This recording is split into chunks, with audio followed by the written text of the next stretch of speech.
নমস্কার, কেমন আছো তোমরা? আশা করি সবাই ভালো আছো। আমি প্রিয়াঙ্কা অধিকারী শীল আবার একটি নতুন ব্লগ নিয়ে এসেছি। শুভ সকাল। এখন বাজে 7টা, দিদি পুজো দিচ্ছে।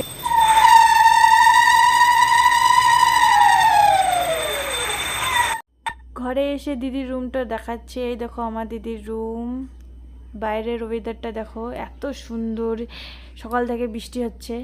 এবার আমি আর তমা দেখো সবাইকে হাইও জানাচ্ছে, গুড মর্নিং জানাচ্ছে। এবার দেখো আমার মাকে শোনা রক্ষিতা। এবার নিচে যাচ্ছি, দিদি অনেকক্ষণ ধরে আমাদেরকে ডাকছে। দিদির পুজো শেষ, তো আমি এখন নিচে গিয়ে দেখি রক্ষিতা মা ব্রেকফাস্ট করছে আর টিভি দেখছে।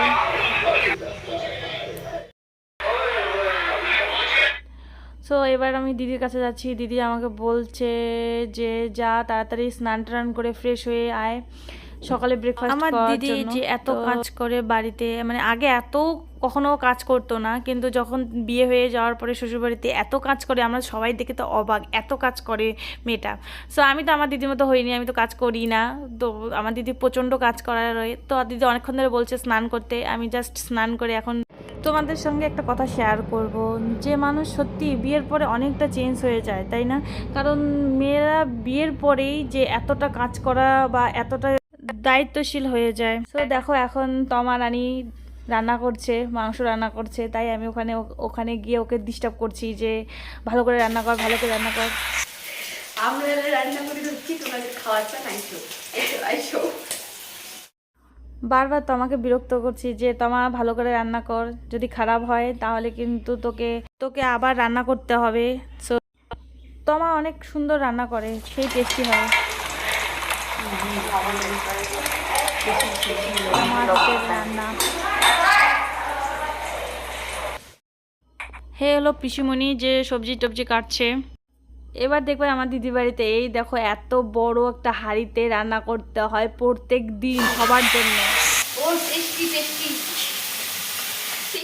এবার ছোট ছোট মাছগুলো তমাই আজকে রান্না করবে, আজকে তমারই ডিউটি। তো এবার জিজু আসছে, এসে আমাকে দেখছে আমি ব্লগ বানাচ্ছি। তো ওরা এরা বাবার মেয়ে দুজনেই খেলছে। আমিও রক্ষিতার বাবা হলে আর কাউকেই লাগে না। এবার আমি রক্ষিতাকে নিয়ে একটু ডান্স করছি, যে একটু ডান্স করি।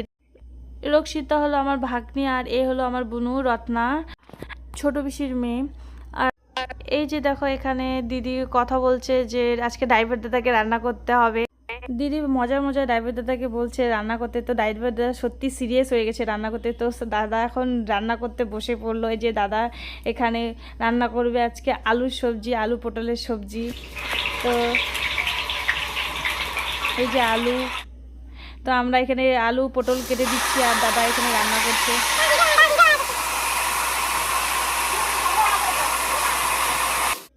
এবার আমি আর তমা খেতে বসলাম, আর তমা রান্না খেয়ে বলছিলাম যে রান্নাটা কীরকম হচ্ছে।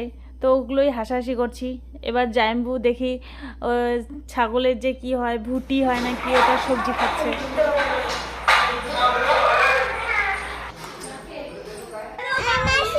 হ্যাঁ হ্যাঁ মা, দেখছি তো।